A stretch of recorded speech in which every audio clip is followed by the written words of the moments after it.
Just when it looked like Lando Norris had one hand and three fingers on that championship trophy, Oscar Piastri comes in and says no dice.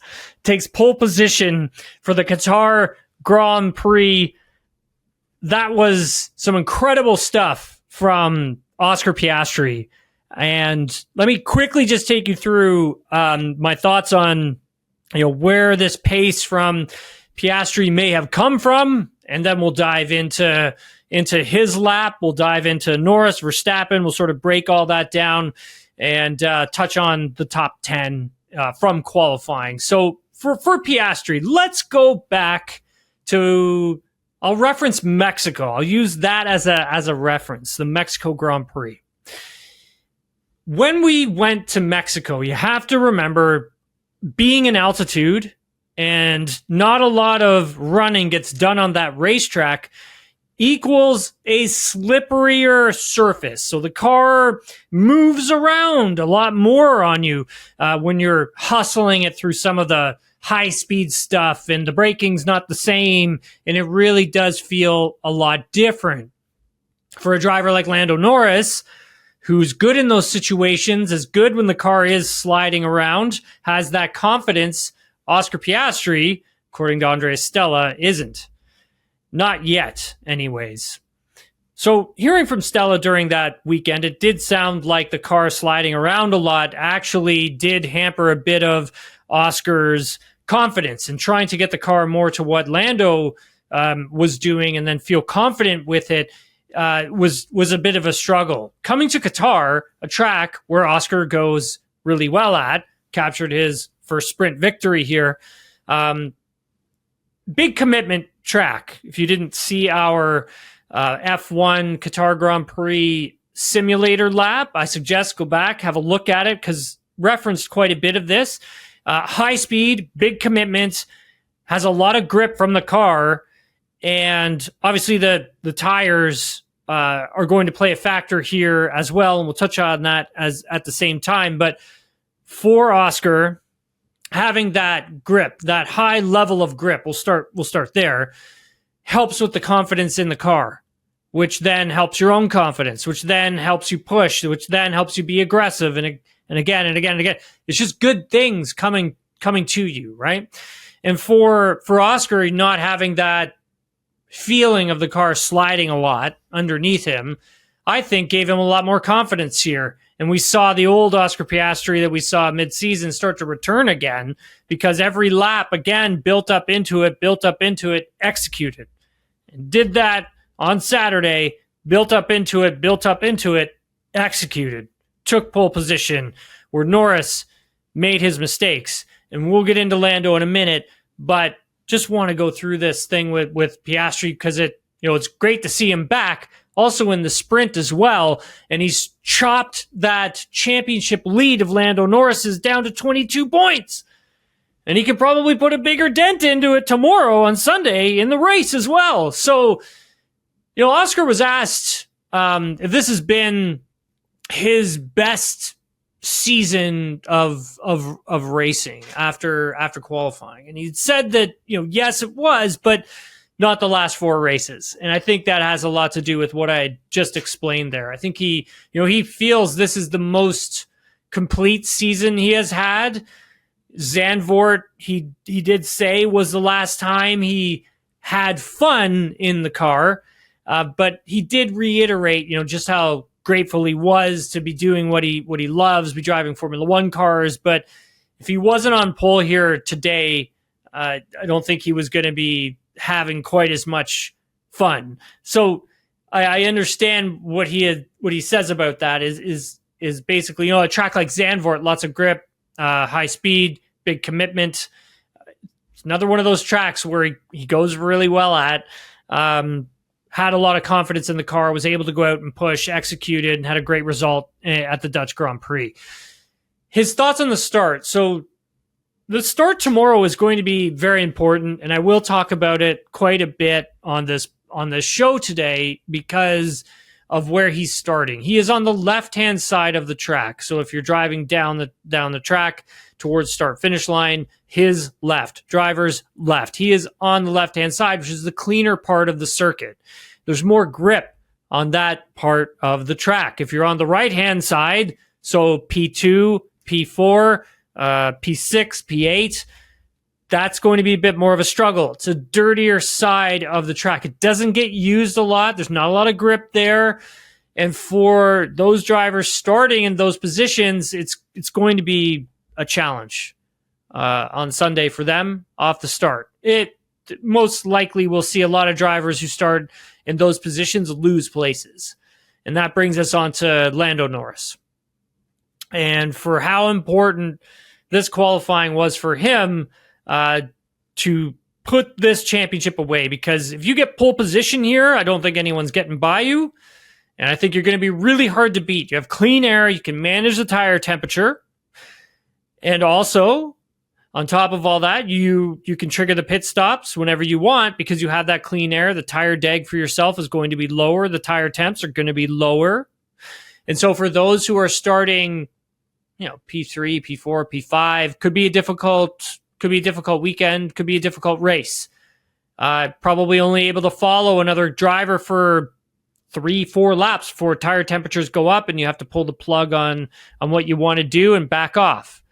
And so for Lando Norris, having to start P2 with Max Verstappen right behind him on the clean side of the track is going to be very important for Norris to get a good start tomorrow. But again, hearing from Fernando Alonso starting, where is Fernando starting? I think he's P, because he had talked about this, P8. So yeah, on the dirty side of the track for Fernando. I mean, he was saying like he may lose 2 positions off the start tomorrow. So for Norris, you got to be worried about Max because he's going to go for it. Let's talk about Lando's push lap, his final Q3 push lap, because his initial one that gave him provisional pole was really good. I really thought that Lando threw away a potential opportunity to close this championship out this weekend, but made a mistake going into turn 2. It's all it was, really, and just had to abandon it. Had to abandon that lap, and that comes from not committing to the power in turn 2, because it looked like if he committed, so essentially Lando's heading down into turn 1. And I think he did say this, he felt that he was up in turn 1 on his previous push lap. And then it looked like it as well. He looked hooked. The car looked like on rails through there. But heading towards turn 2, again, you're in qualifying, you're being aggressive, you're pushing. And as a driver, you're always pushing for more. And so when you're in that confident, attacking, aggressive mode, and you've nailed turn 1 or you've nailed another turn, you're going to want to dig in and get a little bit more out of the next one, and then a little bit more, and then a little bit more. So heading towards turn 2, really pushing that entry.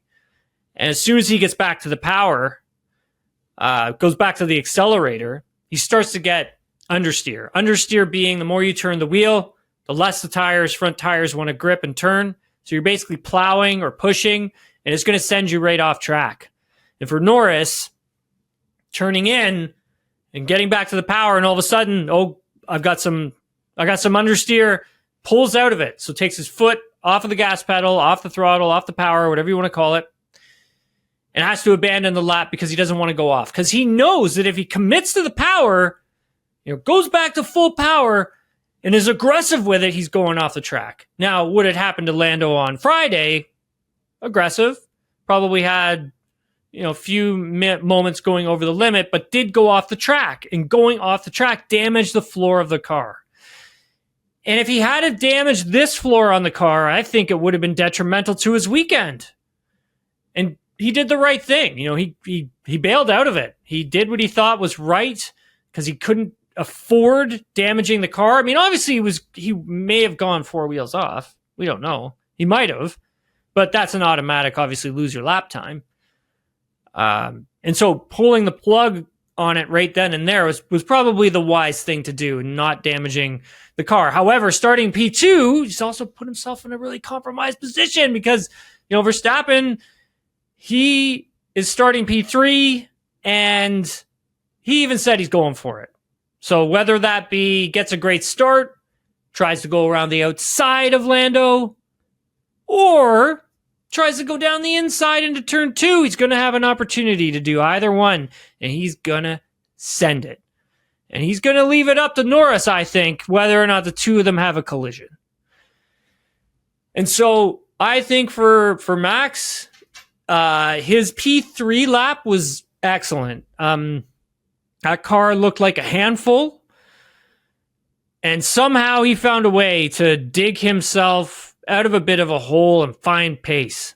And he was battling a lot of understeer during a lot of his laps this weekend, so couldn't attack the corners.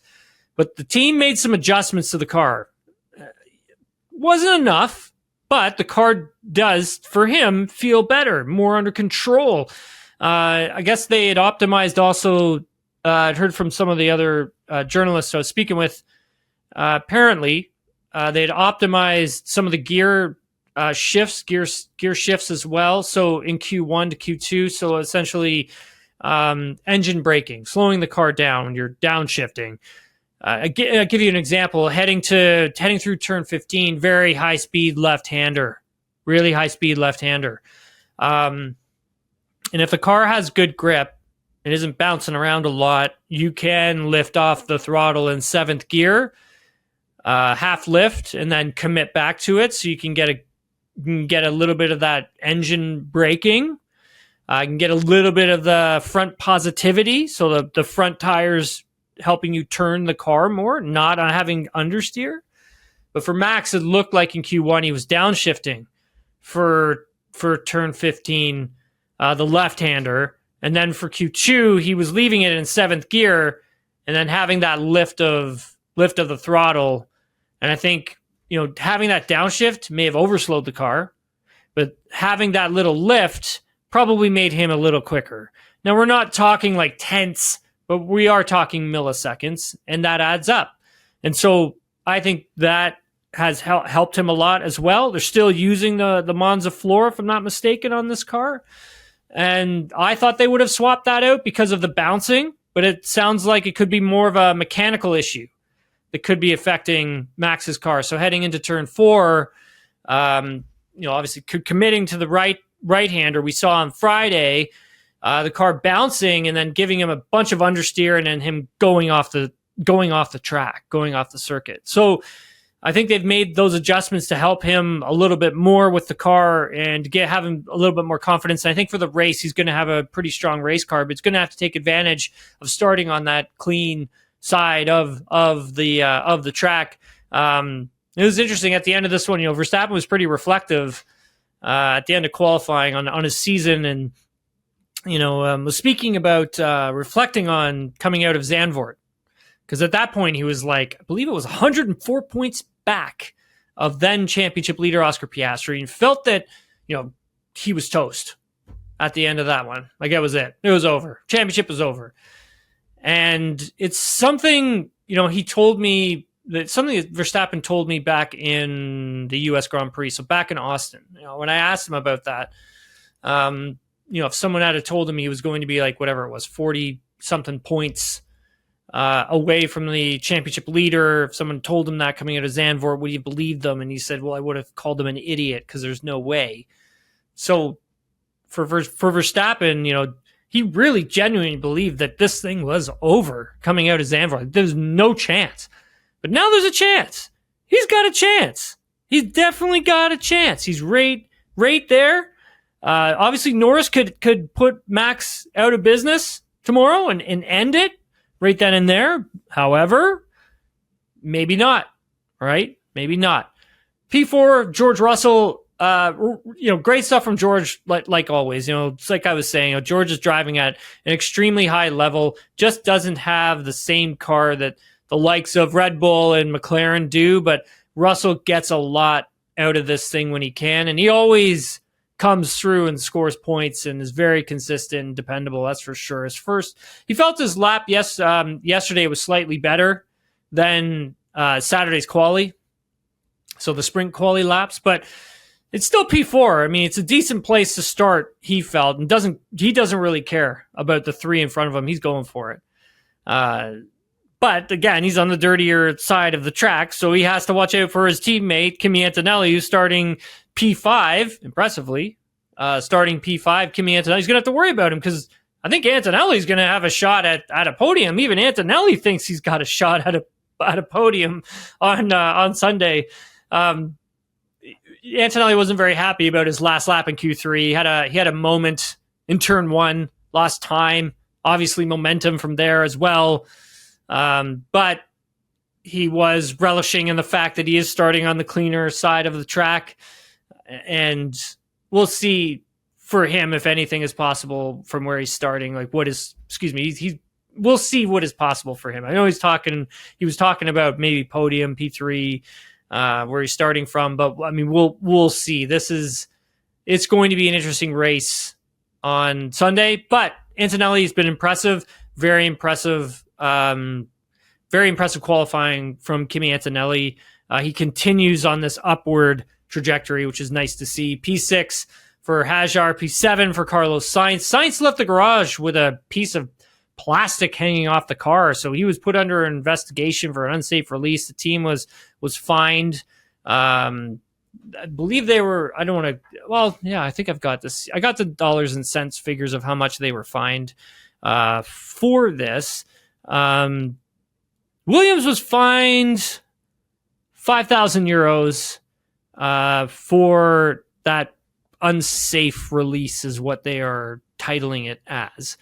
And I think for Carlos, I mean, good qualifying from him because of where obviously Alex had ended up. I mean, it was a tough one for Albon, but for Carlos, he said he spent about 4 or 5 corners trying to get rid of that plastic, but it did damage the car, he said, and it hasn't.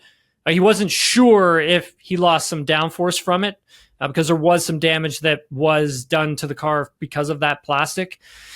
He likes where he's starting from, clean side of the track, so he knows what he's got to do, and he thinks that good positions are available for him on Sunday. P8, Fernando Alonso felt P8 was unexpected. Like, he didn't think the car had this pace in it because of what happened in the race and his pace in the race, the sprint race. He meant, kind of did go backwards when he made it into Q3. All he had was a scrub set left over, and wow, what a lap! I mean, the guy still got it. Like it just, yeah, he's pretty incredible. Like he's pretty incredible. He knows he's starting on the wrong side of the grid and knows he may very well lose 1 or 2 spots tomorrow on the way to turn 1. Just got to try and protect the position as much as he can. That's all he can do because Pierre Gasly's starting P9 and he had a great quali.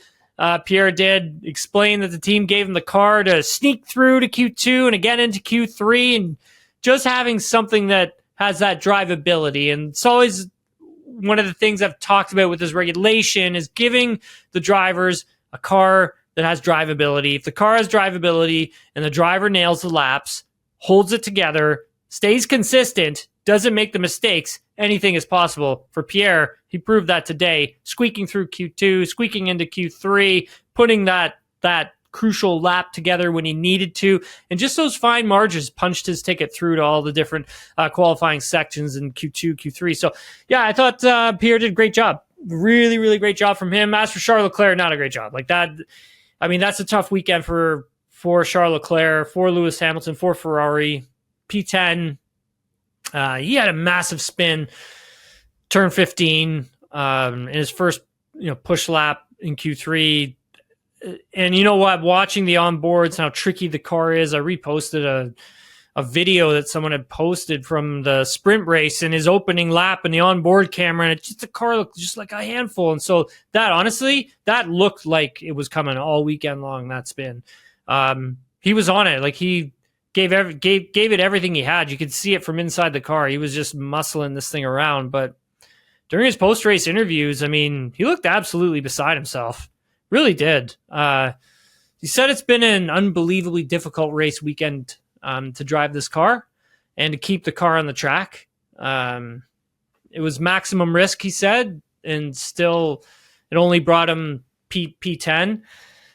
Impressive stuff even to get that car into P10, if you ask me. I mean, looks a handful. P11 for Hulkenberg, P12 Lawson, P13 Oliver Behrman, P14 Bortoleto, and P15 Alex Albon. I think those like P11, P13, I think the Hulkenberg, Behrman, if they get good starts, there could be some points, I think, in in their future on Sunday. Not sure about Bortoleto. Maybe Albon, maybe, depending on his start and how he's able to deal with the pit stops. Remember, there are a mandatory 2 pit stops on Sunday for the race, 25 laps maximum. You can go on the tire, and then you got to get it off.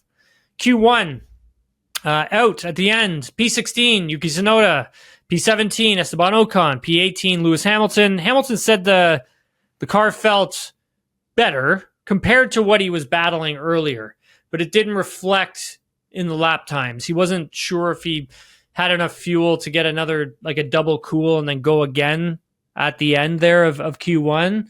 So he wasn't sure about that because he hadn't spoken to the team at that point. P19 for Lance Stroll, P19 for Lance Stroll, P20 Franco Colapinto.